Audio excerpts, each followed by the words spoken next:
seu presente de amor foi rejeitado pelos seus, humilde rei nada falou, e assim se fez Cordeiro de Deus, Cordeiro de Deus, tão puro és, vou te adorar e te exaltar.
louve, exalte ao Senhor. Louve seu nome para sempre. Louve, louve, exalte ao Senhor. Louve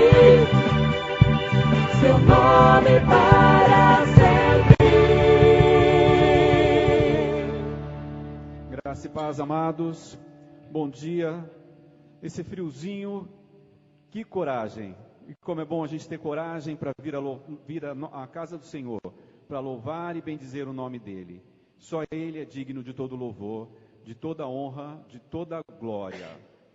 Amados, eu quero compartilhar com vocês um texto que está no livro de Salmos, capítulo 63. Nós vamos ler do primeiro versículo até o versículo 8º. Salmo 63, a partir do primeiro versículo. O salmista diz o seguinte: ó Deus, Tu és o meu Deus forte. Eu te busco ansiosamente. A minha alma tem sede de Ti. O meu corpo te almeja. Como terra árida, exausta, sem água, assim eu te contemplo no santuário, para ver a Tua força e a Tua glória. Porque a Tua graça é melhor do que a vida. Os meus lábios te louvam. Assim, cumpre-me bem dizer-te, enquanto eu viver. Em Teu nome levanto as mãos, como de banha e de gordura farta-se a minha alma, e com júbilo nos lábios a minha boca te louva. No meu leito, quando de Ti me recordo, e em Ti medito durante a vigília da noite, porque Tu me tens sido auxílio, à sombra das Tuas asas eu canto jubiloso. A minha alma apega-se a Ti, e a Tua mão me sustenta. Que esse seja o grande e principal objetivo da nossa vida: louvar a Deus em todos os momentos. Quando o salmista escreveu este salmo, ele estava no deserto, numa terra árida e seca, fugindo dos inimigos que queriam matá-lo. Mas ele diz no versículo 3, porque a Tua graça é melhor que a vida. E eu acredito que só quando a gente passa por uma situação muito difícil, quando a gente passa realmente pelo vale da sombra da morte, a gente tem a noção real e verdadeira que só a graça do Senhor nos basta. Que a graça de Deus é melhor do que a vida. Que todo o resto é resto. Que todo o resto é passageiro e escoa pelas nossas mãos como a areia do deserto. A gente não tem como segurar. Então, é nessa alegria, é nesse sentido de louvor a Deus que eu quero convidar você a ficar em pé. E nós vamos louvar a Deus de todo o nosso coração, de toda a nossa alma, dizendo que o meu louvor darei, porque Ele reina sobre mim.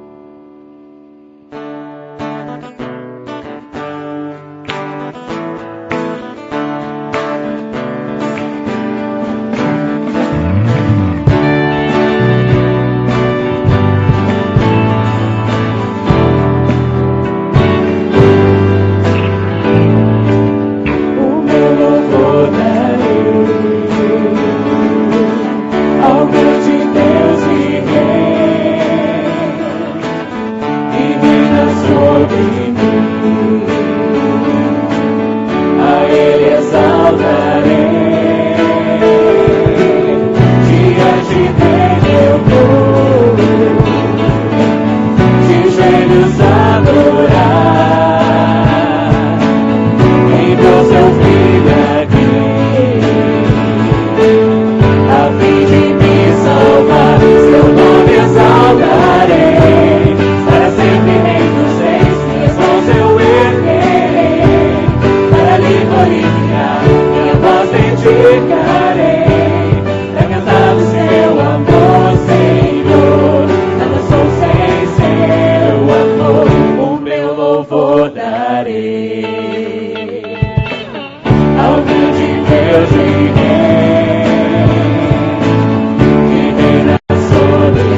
sem seu amor. Louvarei e seu nome exaltarei. Louvarei para todo sempre, sempre. Minha voz dedicarei para cantar o seu amor, Senhor. Nada sou sem seu amor, seu nome exaltarei. Para sempre, Rei dos Reis, minhas mãos eu erguerei. Para lhe glorificar, minha voz dedicarei. Para cantar o seu amor, Senhor. Nada sou sem seu amor. Louvarei, aleluia, Senhor. Louvarei, Senhor. Nada sou sem seu amor. Nada sou sem o seu amor. A nossa alma, ela necessita do amor de Deus. Blaise Pascal diz que Deus tem o tamanho exato do vazio que existe dentro de nós. Deus consegue preencher exatamente aquilo que falta nas nossas vidas. Deus consegue completar aquilo que falta ser completado. Glória a Deus por isso.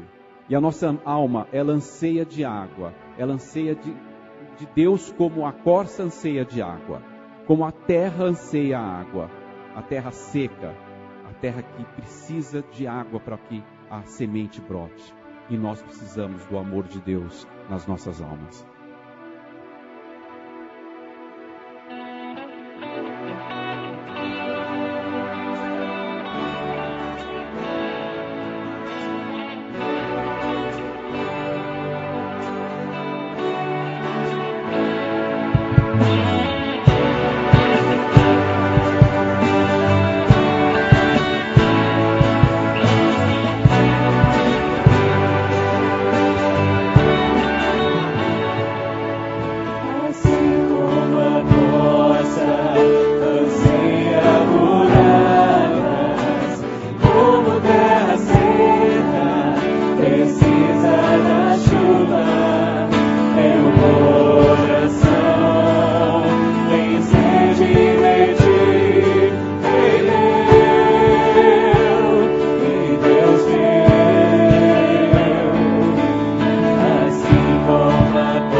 Vamos falar com Deus. Abaixe sua cabeça. Feche seus olhos. Pense em tudo aquilo que o Senhor tem feito na sua vida.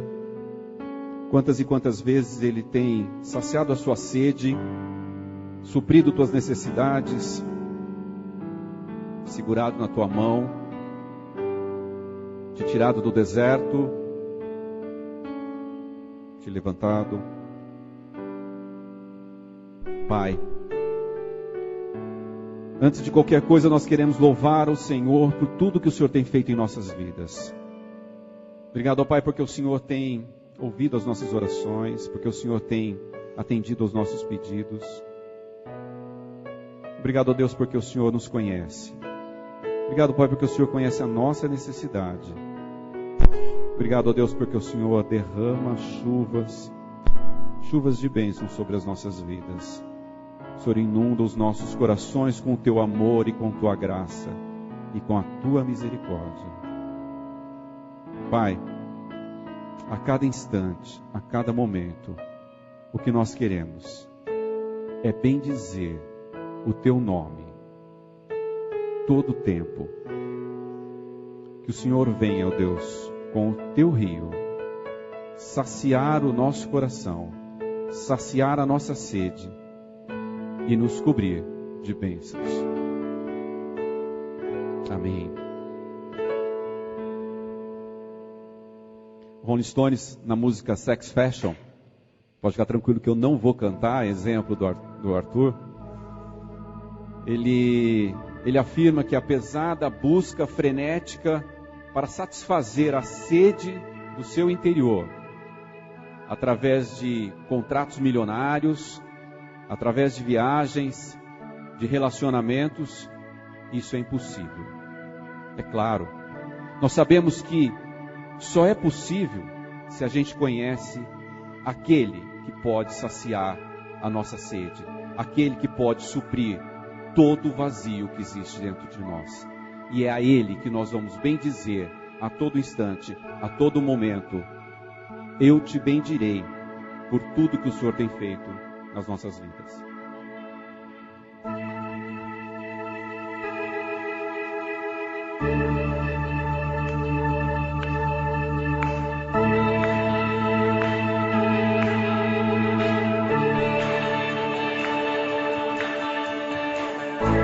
Eu te bendirei quando tuas bênçãos eu provar, quando o teu rio me saciar, eu te bendirei.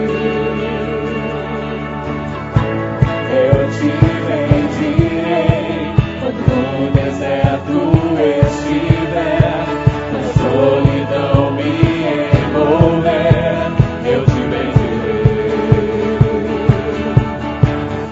Pelas bênçãos recebidas, te dou louvor. Quando as trevas me cercarem, cantar eu vou. Eu te bendirei, ó Senhor, eu te bendirei. Eu te bendirei, ó Senhor, teu glorioso nome bendirei.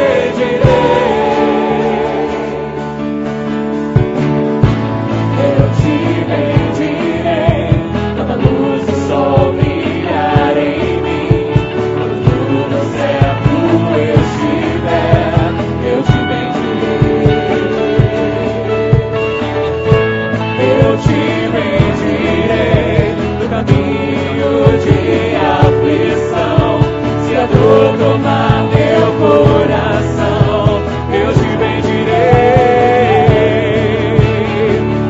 Pelas bênçãos recebidas, te dou louvor.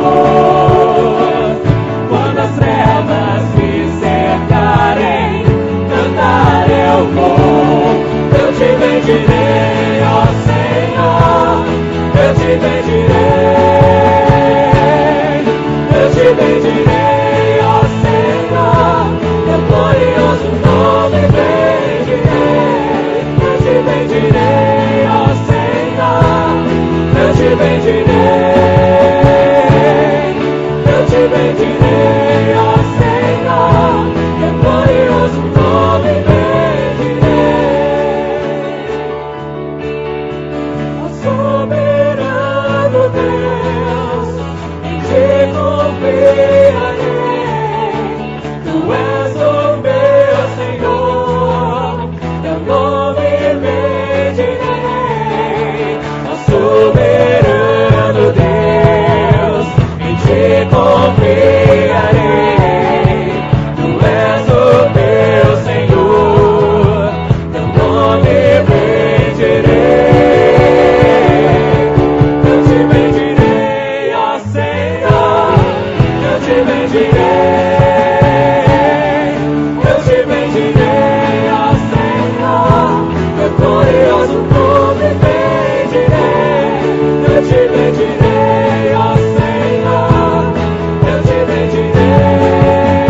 te bendirei, ó Senhor, teu glorioso nome bendirei.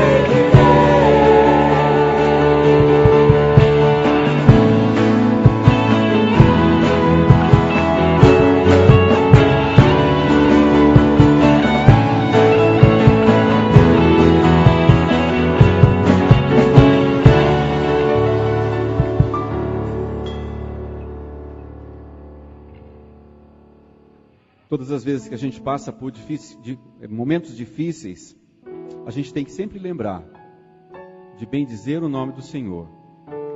Porque nas bênçãos ou no deserto, na alegria ou na tristeza, o Senhor está sempre conosco. E é esse Deus maravilhoso que a gente vai invocar agora, em oração, por alguns pedidos especiais. Nós temos a Zelma, que é a esposa do Júnior, vai sofrer uma cirurgia.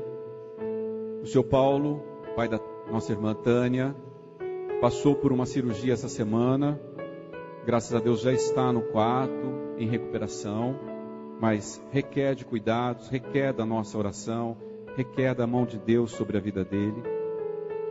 O seu Romeu, esposo da dona Ruth, também passa por problemas de saúde. Esses são os pedidos de enfermos que precisam que a gente lembre deles nas nossas orações. E como todos sabem, nós estamos com os nossos 2 pastores e um grupo de 41 pessoas no Pará, fazendo um trabalho evangelístico maravilhoso, que com certeza vai dar muitos frutos para aquela região, para aquela população. Uma população carente em todos os sentidos. Carente de necessidades materiais e carente de amor, carente da palavra de Deus, do amor de Deus. Então, nós vamos orar neste momento por esses pedidos. Hoje de manhã o Arthur me mandou um WhatsApp dizendo que está tudo bem por lá, que mais tarde ele vai mandar algumas notícias. Ele tem postado algumas coisas no Facebook. As mães de plantão, né? Que estão com seus filhos lá, ansiosos. Lá tem notícias. Pode abrir o Facebook lá na página da IP Calvário, que você vai saber algumas coisinhas que estão acontecendo por lá. Claro que um milésimo daquilo que deve estar acontecendo, mas eles vão ter muito para nos contar a partir da semana que vem, se Deus quiser. Então, vamos orar? Vamos orar também por aqueles pedidos que foram depositados no jarro de oração. Então, curve sua cabeça. Vamos falar com o nosso Pai mais uma vez. Pai querido, nós queremos depositar perante o Teu trono, ó Deus, esses pedidos que estão aqui neste jarro de oração. Tu sabe, ó Pai, cada um deles o que contém. O Senhor sabe exatamente aquilo que passou no coração dos teus servos quando escreveram esses papéis. Quanta tristeza, quanta dor, quanta angústia, quanta necessidade, ó Pai, do teu amor. E nós sabemos que também muitos são de agradecimento por bênçãos alcançadas. Pai, de uma maneira muito especial, nós queremos pedir pela nossa irmã Zelma. Nós queremos pedir também pelo Sr. Paulo, na recuperação da sua cirurgia, pelo Sr. Romeu. Nós queremos pedir também, ó Deus, que o Senhor esteja abençoando de uma maneira muito especial os nossos pastores e todo aquele grupo que está no Pará, fazendo um trabalho evangelístico lá, ó Deus, com jovens, com crianças, com adultos. Ó Deus, que o Senhor possa estar presente em cada um deles, transmitindo o amor, transmitindo a palavra, transmitindo o Evangelho a cada pessoa que estiver ali. Ó Deus, nós queremos agradecer porque o Senhor tem derramado muitas bênçãos sobre esta igreja. Nós te louvamos, ó Deus, e bendizemos o teu nome, porque mesmo quando a gente está passando pelo deserto, o seu amor é tão grande que nos supre cada necessidade de cada coração do teu povo. Ó Deus, derrama a bênção sobre a vida de cada um. Em nome do teu Filho amado, que derramou seu sangue para nos livrar e nos justificar do pecado, que nós oramos. Amém. Pode se assentar, meu irmão. Deus abençoe. Como nós estamos, já falei atrás, né? Nós estamos com os 2 pastores nossos em viagem. Então nós temos o grande prazer de receber mais uma vez aqui o nosso irmão que dispensa qualquer apresentação, né? Pastor Binho vai nos trazer a palavra e será realmente uma bênção para as nossas vidas. Deus abençoe cada um de vocês. Deus abençoe Binho.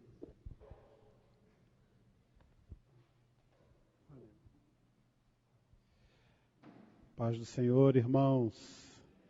É bom estar com vocês aqui nessa manhã fria, mas com os nossos corações aquecidos na adoração, no louvor do nome do nosso Deus. Agradeço ao pastor Arthur, ao conselho, a oportunidade de estar aqui com os irmãos nesse momento maravilhoso de adoração, especialmente nesse momento de celebração da Santa Ceia. Um momento tão especial para o povo de Deus, para os cristãos de todas as gerações. E estar aqui para ministrar também a Santa Ceia é um privilégio grande. De estar aqui também na igreja com os irmãos é sempre como voltar para casa. Quando a gente viaja e volta para casa e aproveita de novo do aconchego da casa, essa é a nossa sensação de estar aqui no Calvário, de estar me aconchegando aos irmãos, revendo alguns irmãos, revendo esse espaço tão especial também para todos os calvarianos.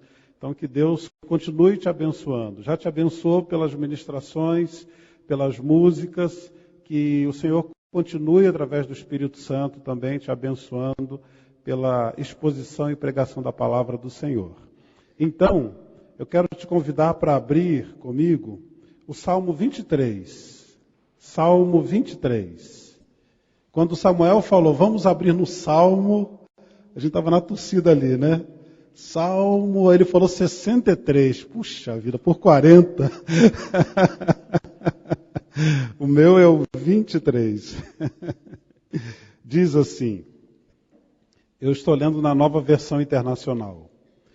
O Senhor é o meu pastor, de nada terei falta.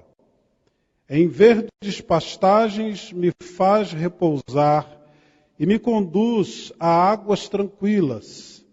Restaura-me o vigor, guia-me nas veredas da justiça por amor do seu nome. Mesmo quando eu andar por um vale de trevas e morte, não temerei perigo algum, pois tu estás comigo. A tua vara e o teu cajado me protegem.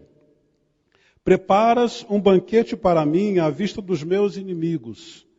Tu me honras, ungindo a minha cabeça com óleo e fazendo transbordar o meu cálice.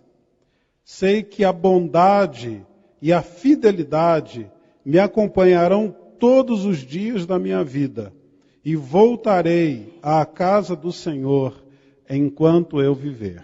Vamos orar mais uma vez? Senhor, obrigado por essa palavra, esse texto tão conhecido, mas que tem sempre coisas boas e novas para a nossa alma. Agradecemos pelo Espírito do Senhor, que nos restaura e nos renova. Agradecemos em nome de Cristo. Amém. Meus queridos, esse salmo tem 2 imagens que eu particularmente gosto muito de pensar a respeito delas.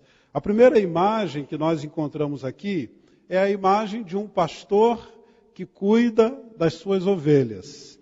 E o que a gente encontra aqui, principalmente nos versículos de 1 a 4, é a rotina de um pastor. Uma rotina quase anual de um pastor no cuidado com as ovelhas. É impressionante o poder de síntese desse salmo.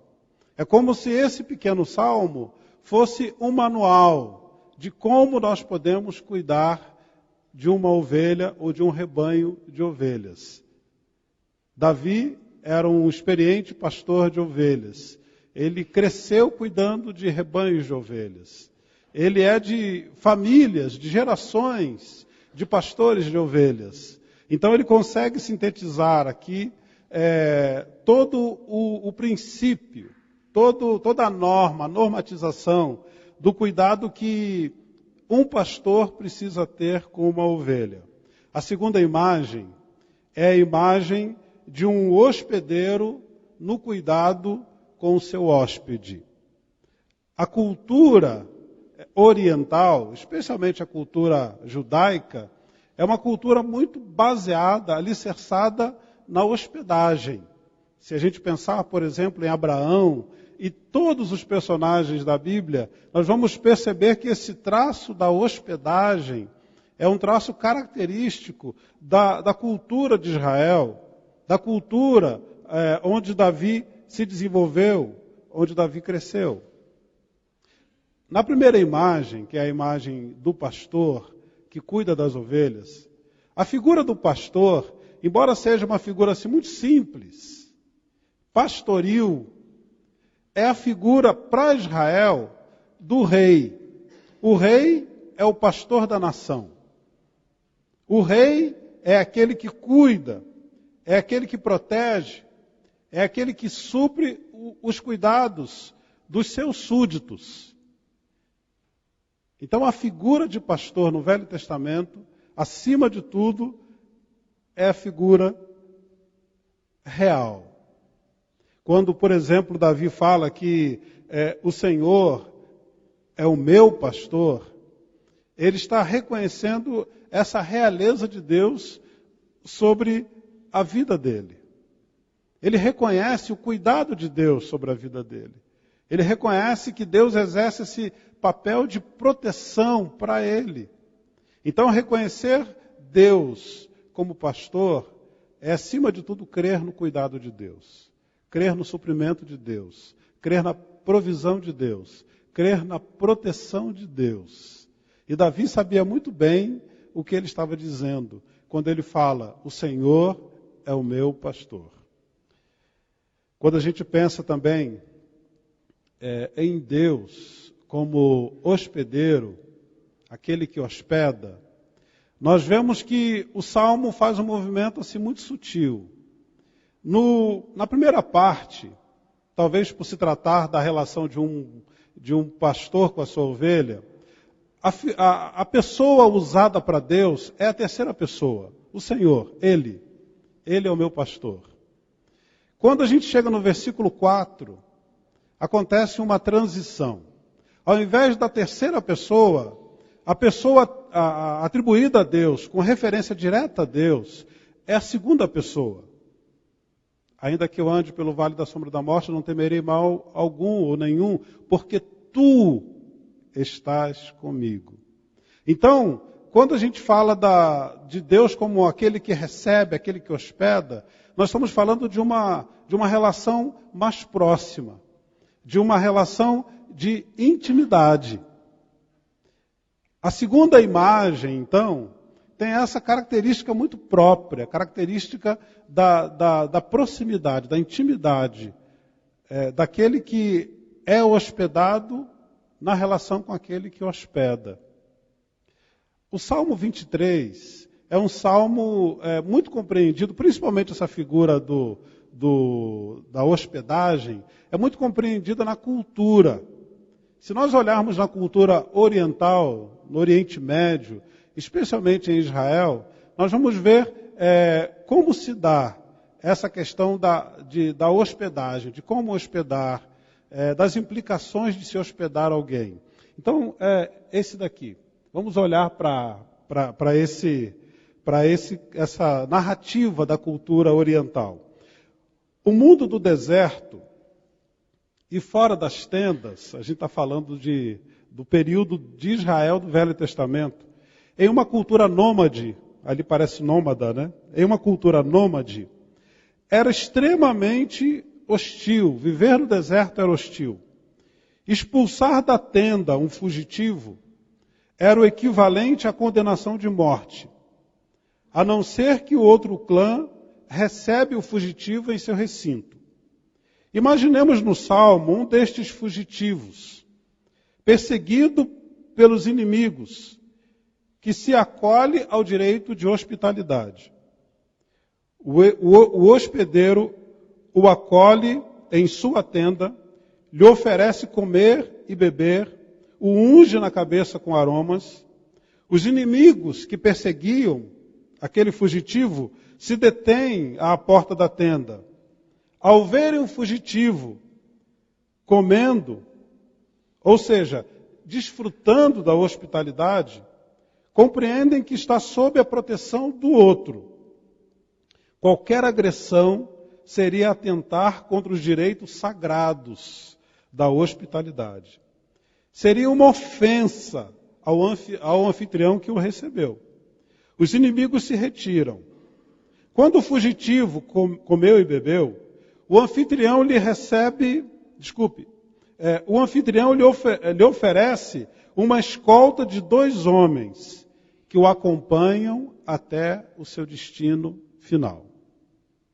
Era assim que na cultura era compreendida a questão da hospitalidade. Era alguma coisa sagrada.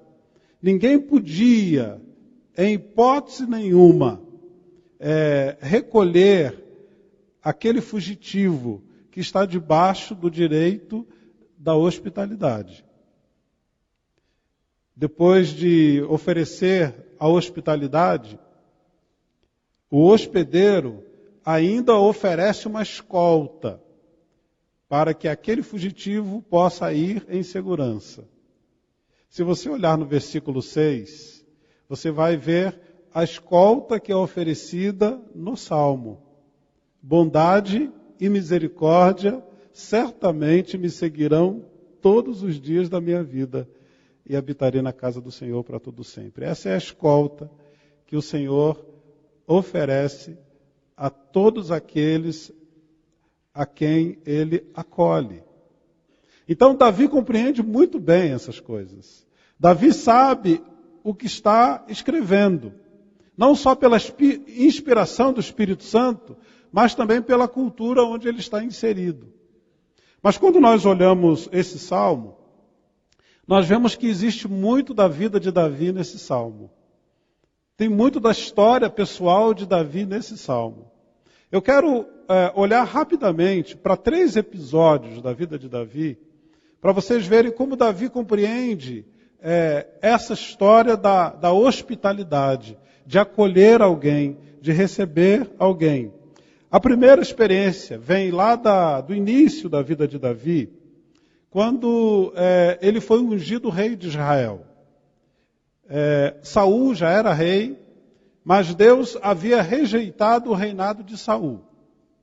E ao invés de deixar o povo escolher de novo, o próprio Deus escolhe aquele que deveria ser rei sobre Israel. Deus manda Samuel para a casa de Jessé, e aí quando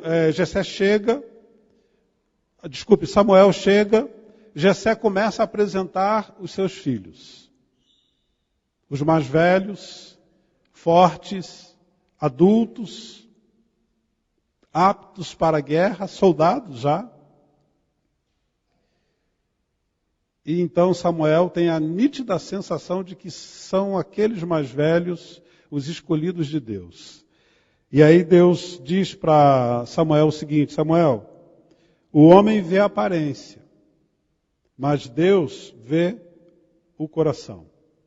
E aí a partir do versículo 11 de 1 Samuel 16, Samuel pergunta a Jessé, depois que praticamente na perspectiva de Samuel todos haviam passado: Jessé, estes são todos os filhos que você tem? Jessé respondeu: ainda tem um caçula, mas ele está cuidando de ovelhas. Samuel disse: traga-o aqui. Não nos sentaremos para comer enquanto ele não chegar. Então o Senhor disse a Samuel: é este. Levante-se e unja-o. Então Davi sabe muito bem o que é ficar fora da mesa. Davi sabe muito bem o que é não ser chamado à mesa, não fazer a refeição junto com os seus. Davi sabe muito bem o que é ser esquecido. Então, para ele, estar assentado à mesa era alguma coisa extremamente significativa, importante. Ser lembrado, ser convidado, ser acolhido à mesa era alguma coisa muito especial para Davi. O segundo episódio está um pouco mais adiante da história. Davi já havia sido ungido. Davi já havia lutado contra Golias, já havia derrotado Golias, já era famoso em Israel. Isso suscitou a inveja de Saul. E Saul, então, vendo que Davi era o escolhido de Deus, Saul, então, movido pela inveja, começa a agredir Davi. E ele quase mata Davi. E Davi, então, precisa viver fugindo de Saul. E nesse episódio que eu destaco aqui, em 1 Samuel 22, Davi está numa caverna, na terra de Gate. É importante dizer que Golias era de Gate. Então Davi estava no meio do povo de Golias. Imagine, ele havia matado Golias. Israel havia lutado contra os filisteus. E o único lugar seguro que Davi encontra é no meio dos inimigos. No país de Golias. No meio do povo de Golias. E aí o texto diz assim, que Davi estava nessa caverna, e juntaram-se a Davi todos os que estavam em dificuldades, os endividados e os descontentes, e ele se tornou o líder deles. Havia cerca de 400 homens com eles. Imagine, 400 endividados. 400 descontentes. E você é o líder deles. Imagine que atribuição é essa. Que missão é essa que Deus dá para Davi? Eu penso que essa experiência de Davi nos ensina sobre quem são aqueles que se assentam à mesa. Quem são aqueles que se assentam à mesa? Eu acho que são alguns parecidos com esses. Aqueles que estavam em dificuldades, os endividados e os descontentes. Se você continuar lendo a história de Davi, você vai descobrir que alguns desses endividados e descontentes se tornaram os heróis de Davi. Então existe um potencial nessa mesa. Estar assentado a essa mesa, ainda que nós nos assentemos como endividados e descontentes, se assentar a essa mesa e participar dela, pode nos transformar. Pode fazer de nós, de endividados e descontentes, pode fazer de nós heróis da galeria de Davi. Alguns desses homens endividados e descontentes, como heróis, mataram centenas, conquistaram terras, lutaram contra gigantes, porque foram acolhidos, porque foram convidados à mesa. Porque teve um homem chamado Davi que resolveu liderá-los. Então Davi sabia muito bem o que era acolher um fugitivo à mesa, porque ele mesmo havia sido fugitivo. Ele mesmo precisava de uma mesa que o acolhesse. O último episódio da vida de Davi que eu quero separar está muito mais à frente desse ponto. Davi já havia assumido efetivamente o reinado de Israel, Saul já havia morrido, Davi já era um rei consagrado. Lá em 2 Samuel, capítulo 9, a partir do versículo 1, eu vou fazer apenas um extrato aqui desse texto. Davi estava já com seu reino estabelecido, então ele lembra-se da família de Saul. Apesar de Saul tê-lo perseguido, apesar de Saul ter tentado muitas vezes matá-lo, Davi tinha um carinho muito especial por Saul. E ele então faz uma pergunta: será que existe algum parente de Saul a quem eu possa fazer alguma coisa efetivamente boa? E aí Davi fez uma investigação e descobriu um parente de Saul chamado Mefibosete. E Mefibosete tinha um problema nas pernas. Ele havia sofrido um acidente enquanto criança e ele era aleijado dos pés. E aí o texto fala que Davi convida Mefibosete para vir para Jerusalém. E Davi então coloca Mefibosete, restaura Mefibosete, restaura os bens de Mefibosete e restaura a dignidade de Mefibosete. E aí, finalzinho do texto diz que então Mefibosete, que era aleijado dos pés, foi morar em Jerusalém, pois passou a comer sempre à mesa do rei. Numa sociedade em que favorecia o são, o perfeito, aquele que não tinha defeitos, acolher um aleijado à mesa do rei era alguma coisa de extrema dignidade. E não era alguma coisa, na época, tão simples, tão normal como seria nos nossos dias. Então Davi sabia muito bem o que era não ter a dignidade de se assentar à mesa. E mesmo não tendo a dignidade, ser convidado ao lugar de honra. Então, o Salmo, ele passa por Davi, por todos os poros e veias de Davi, e encontra sentido para Davi, principalmente pela inspiração do Espírito Santo. Esse salmo, então, tem alguns significados para Davi. A mesa que está preparada, no versículo 5, para Davi, era um lugar assim de transposição de barreiras. As barreiras são transpostas na mesa, sejam elas quais forem.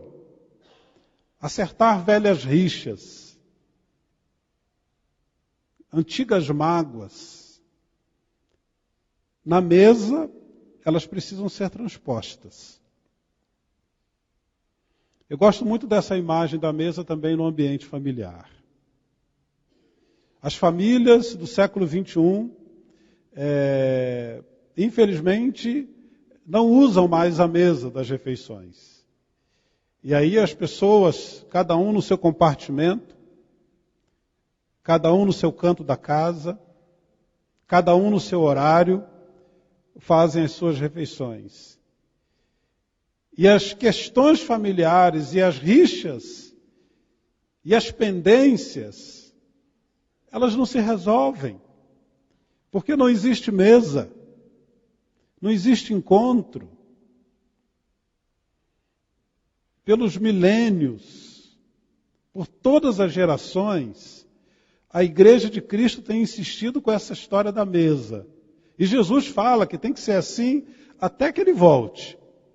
Nós precisamos nos encontrar na mesa. Porque a mesa é lugar de transposição de barreiras. Então, na mesa, aqueles que são de Gate se encontram com aqueles que são de Israel.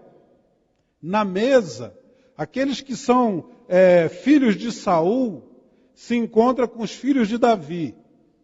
Na mesa, aqueles que se consideram perfeitos precisam se encontrar com aqueles que são defeituosos. A mesa é lugar de encontro. A mesa é lugar de transposição de barreiras. Mas a mesa, consequentemente, também é lugar de ações restaurativas. A mesa é lugar de restauração. É na mesa que aquele que é esquecido precisa ser lembrado. Na mesa, Àqueles que são desesperançados, a eles devem ser devolvidas a esperança.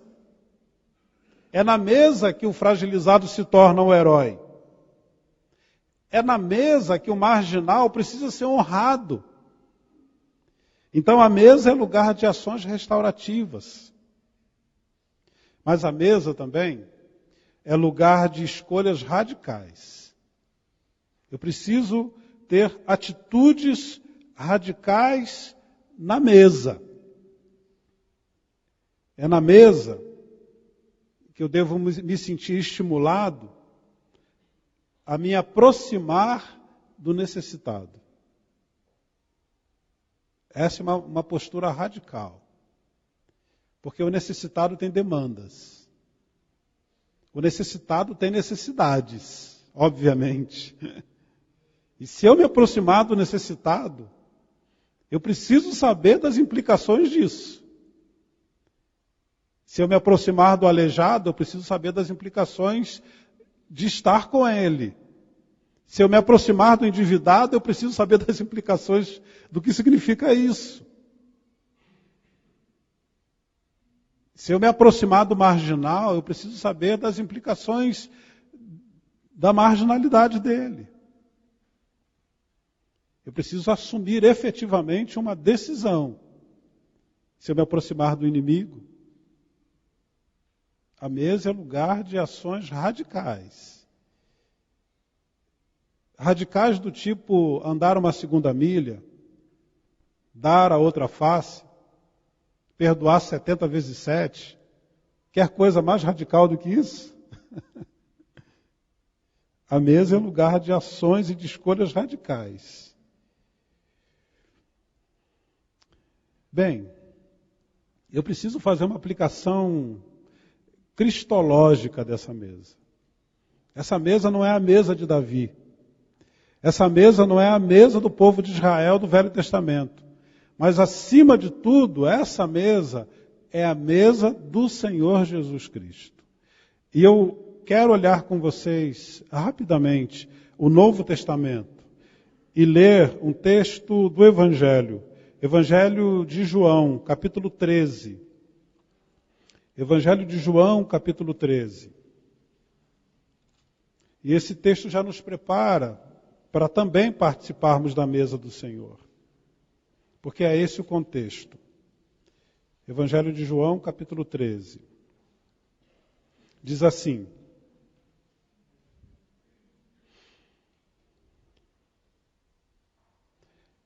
um pouco antes da festa da Páscoa, sabendo Jesus que havia chegado o tempo em que deixaria este mundo e iria para o Pai, tendo amado os seus que estavam no mundo, amou-os até o fim.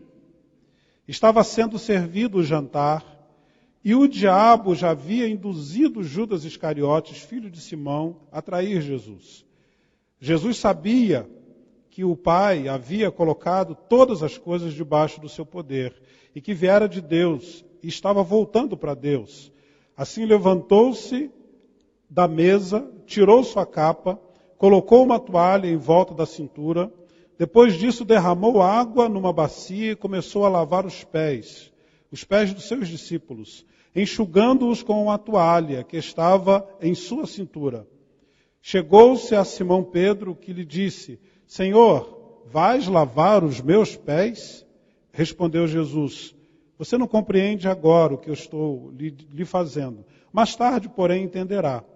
Disse Pedro: não, nunca lavarás os meus pés. Jesus respondeu: se eu não os lavar, você não terá parte comigo. Respondeu Simão Pedro: então, Senhor, não apenas os meus pés, mas também as minhas mãos, a minha cabeça. Respondeu Jesus: quem já se banhou precisa apenas lavar os pés. Todo o seu corpo está limpo. Vocês estão limpos, mas nem todos, pois ele sabia quem iria traí-lo, e por isso disse que nem todos estavam limpos. Quando terminou de lavar-lhes os pés, Jesus tornou a vestir sua capa e voltou ao seu lugar. Então lhes perguntou: vocês não entendem o que eu lhes fiz? Vocês me chamam mestre e senhor, e com razão, pois eu sou. Pois bem, se eu, sendo senhor e mestre de vocês, lavei-lhes os pés, vocês também devem lavar os pés uns dos outros. Eu lhes dei o exemplo para que vocês façam como eu lhes fiz. Digo-lhes verdadeiramente que nenhum escravo é maior do que o seu senhor, como também nenhum mensageiro é maior do que aquele que o enviou. Agora que vocês sabem estas coisas, felizes serão se as praticarem. Bem, Jesus é o hospedeiro. Jesus é aquele que hospeda. E Jesus está nos dizendo, olha, a mesa está pronta, podem vir para a mesa. Mas é importante nós compreendermos o que Jesus quer dizer com isso. Qual é a compreensão de Jesus sobre essa mesa? Para Jesus, a mesa é um lugar onde se vai até as últimas consequências pelos seus hóspedes. O texto fala que, tendo-os amado, Jesus amou-os até o fim. Então, aquele que hospeda precisa garantir o suprimento, a proteção, o cuidado daquele que é hospedado. Tendo-os amado, o Senhor nos amou até o fim. A gente sabe muito bem o que significa até o fim, no que diz respeito à história de Jesus Cristo. Ele foi até a cruz, por amor a mim e por amor a você, para nos garantir essa mesa. Para nos garantir assento de honra nessa mesa. Na mesa, aquele que hospeda, o Senhor Jesus, não trata os seus hóspedes segundo os seus rótulos. Existem muitos rótulos ali entre os discípulos de Jesus, né? Por exemplo, todas as narrativas onde aparecem os nomes dos discípulos, Judas é identificado como o traidor, aquele que o traiu. Nós sabemos que Pedro também tinha um rótulo de inconstante. Nós sabemos que todos os discípulos tinham o rótulo de covardes, porque na hora do aperto todos fugiram. João é aquele que era mais próximo. O Zelote era aquele mais explosivo, sanguíneo. Havia muitos rótulos ali entre os discípulos. Mas Jesus não tratou nenhum deles segundo o rótulo. Aliás, existe um único rótulo pelo qual o Senhor trata os seus. É o rótulo de discípulo. É a única, vamos chamar assim, exigência que o hospedeiro tem em relação aos hóspedes, que sejam discípulos dele. Fora isso, não existe nenhum outro rótulo. Judas não é exposto. Pedro não é humilhado. O movimento ali era um movimento de comunhão, de proximidade, de celebração. Ninguém é tratado segundo os seus rótulos. Também o que a gente percebe naquela mesa é que Jesus podia permitir-se ser humilde, porque ele sabia quem ele era. Não havia nenhuma dificuldade para Jesus em tirar o seu manto, pegar a toalha, pegar a vasilha d'água, se inclinar, lavar os pés dos discípulos. Não há nenhum problema, porque eu sei quem eu sou, eu sei de onde eu vim, eu sei para onde vou. Não são vocês que me afirmam, eu não preciso me afirmar diante de vocês. Diante da mesa, irmãos, nós não precisamos de nos afirmar.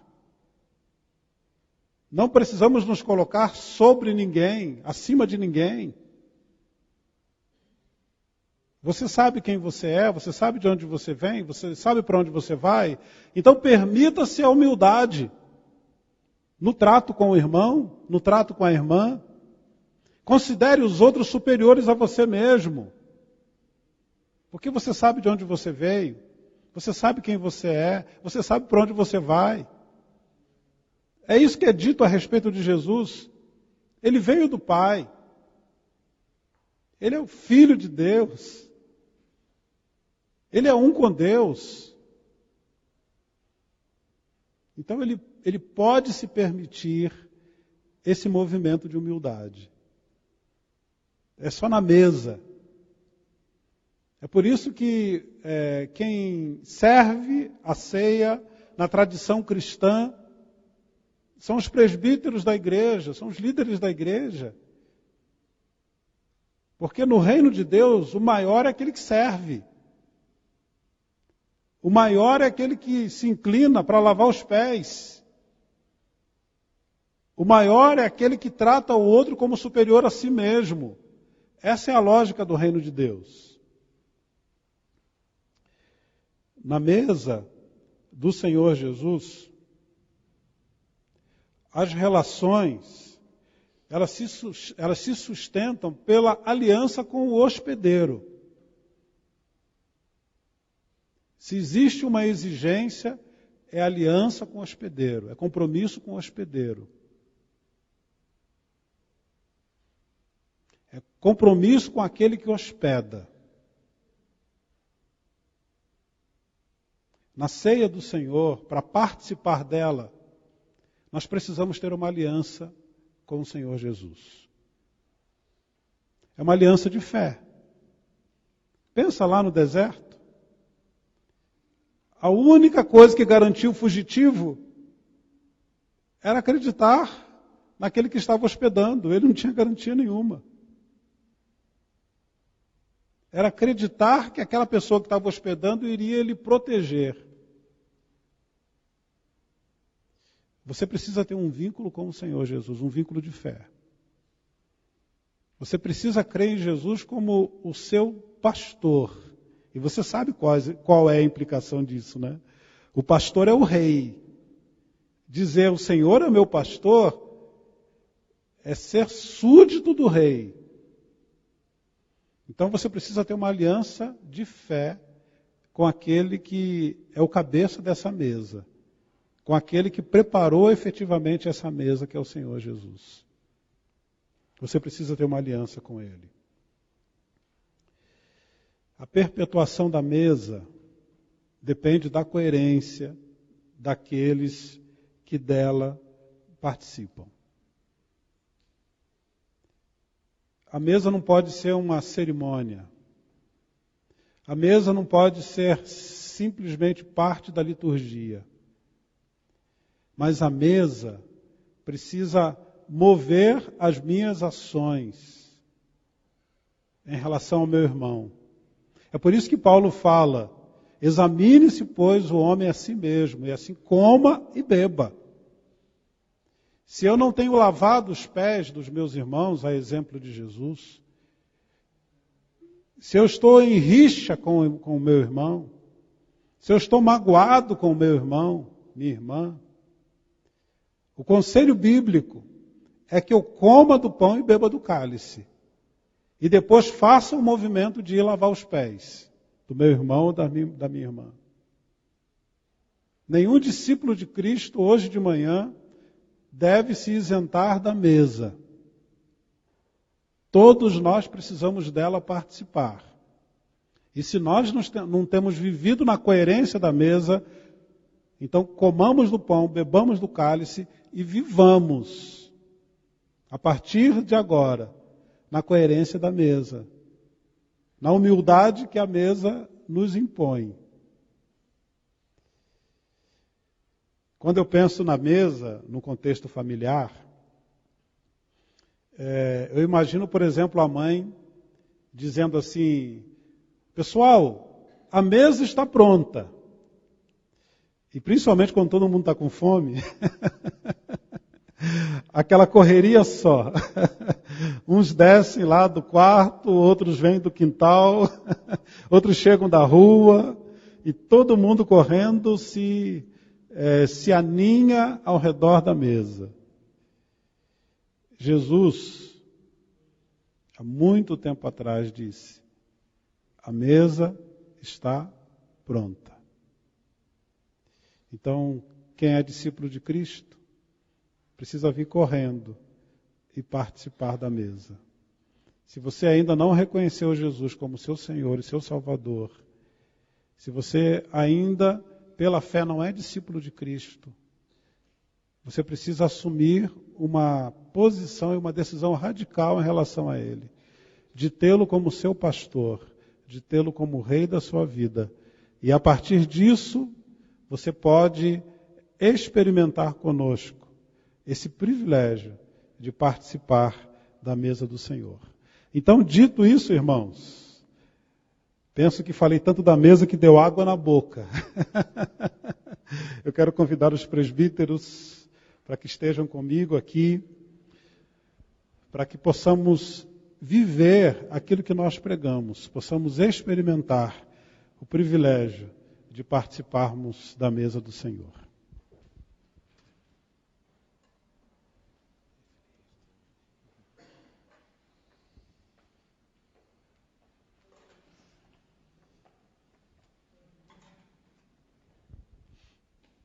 Meus queridos e queridas, todos aqueles que são membros comungantes da Igreja Presbiteriana do Calvário ou de qualquer outra igreja que compartilha conosco dessa fé, estão habilitados a participar desse momento conosco, hoje. Se você não é membro de nenhuma igreja e gostaria de ser membro da Igreja do Calvário, procure a qualquer desses presbíteros que estão aqui e pergunte como você pode ser membro da igreja, e logo e rapidamente você terá esse privilégio de participar conosco da mesa do Senhor. Então, aqueles que participarão, na medida que eles forem se aproximando, nós pedimos que você fique de pé para facilitar a distribuição. Então, que Deus abençoe esse momento, que seja um momento muito especial para todos nós.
Cordeiro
Penso que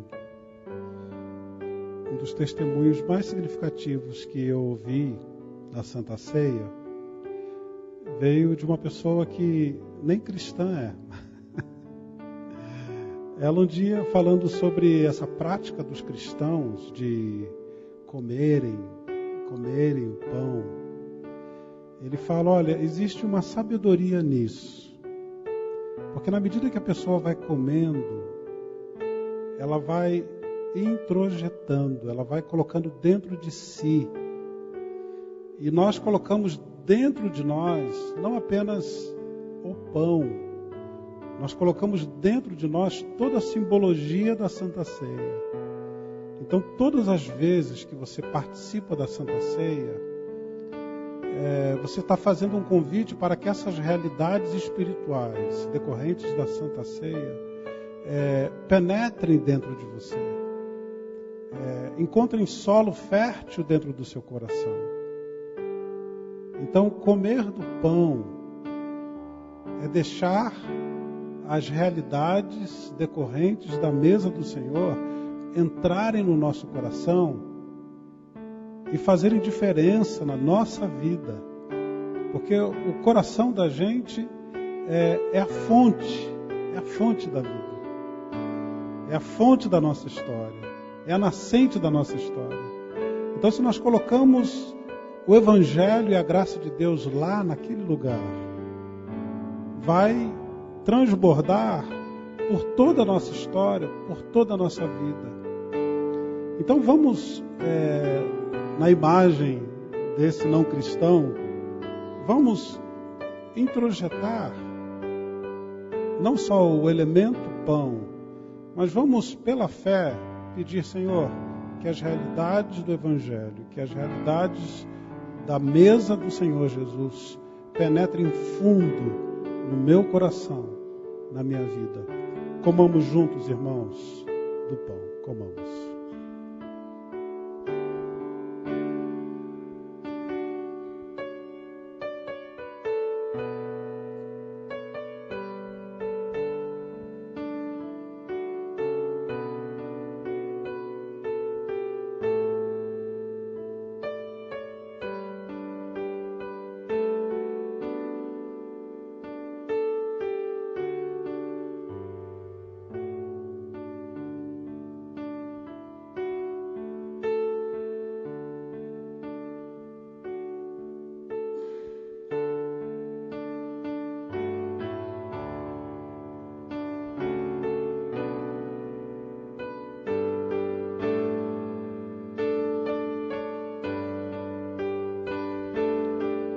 Senhor, meu Deus e Pai, Nós te agradecemos, Senhor, pelo privilégio, Senhor, de podermos estar juntos, em irmãos, Senhor, participando dessa mesa, Senhor. Pai, que nós possamos sempre saber que o Senhor está sempre conosco, Senhor.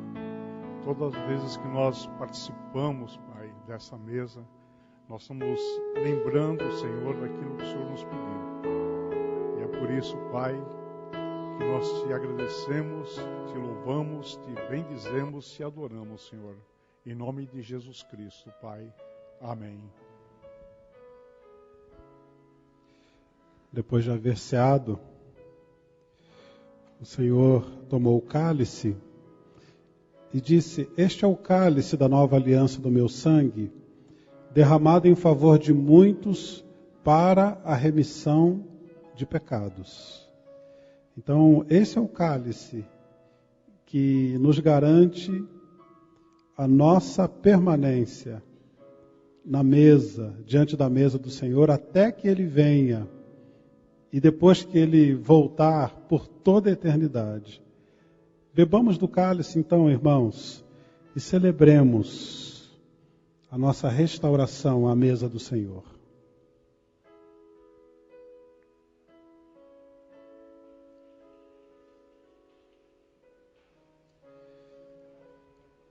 Nós vamos orar, uma vez que estamos alimentados.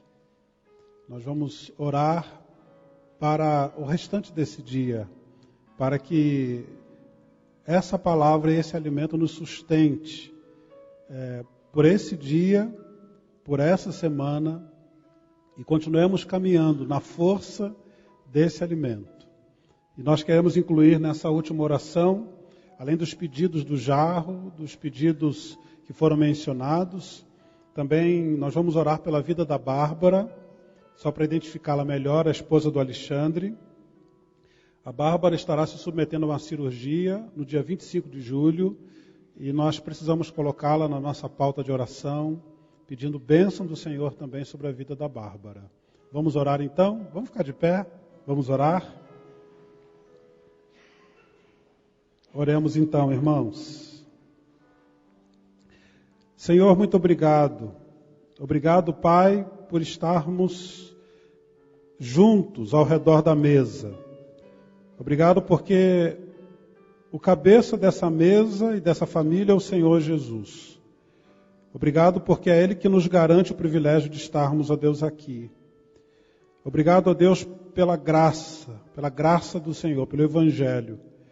Obrigado pelos elementos da ceia. Obrigado pelo amor do Senhor representado aqui, ó Deus, nessa mesa. E agora, Deus, dentro do nosso coração, na nossa vida. Ó Pai, nos abençoe, que nós possamos viver nessa semana, Pai, movidos, impulsionados pela força do Teu Evangelho, da Tua graça e do Teu Espírito. Nós pedimos, ó Deus, essas bênçãos em nome do Senhor e clamando também ao Senhor, Deus, pela vida da Tua filha Bárbara, que estará se submetendo a essa cirurgia no final do mês. Que a boa mão do Senhor seja sobre ela. Que o Senhor mesmo guie as mãos dos médicos. Que o Senhor, ó Deus, abençoe o organismo da Bárbara, para que o processo de recuperação, ó Deus, seja rápido e eficaz. Põe a Tua mão sobre a Tua filha, Deus. E põe a Tua mão também sobre o Teu povo, sobre todos os Teus filhos que estão aqui nesta manhã e nos acompanham também pela internet. Em nome do Senhor Jesus. Amém. Irmãos queridos, fazemos parte de uma mesma família. Então dou um minutinho para você abraçar aqueles que estão próximos. Não vá embora ainda, só abraço. Fica aí.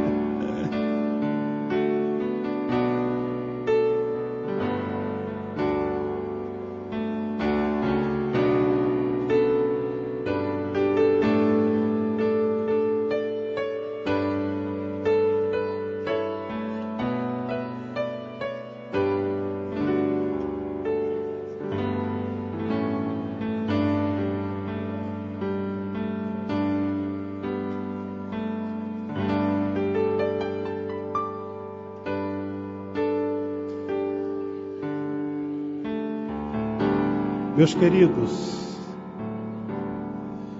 esse negócio de abraçar, não... Deixa eu falar uma coisa para vocês ainda. Eu tenho ainda algo a dizer para você. Então, o desejo do meu coração, e depois que eu falar isso, você vai se assentar um pouco, ok?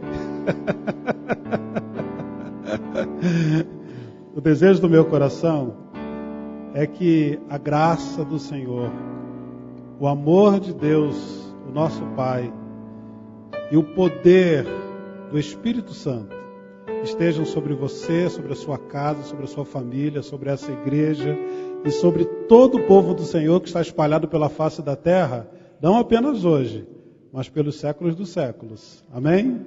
Amém. Você pode sentar um pouco? Presbítero Cláudio, por favor.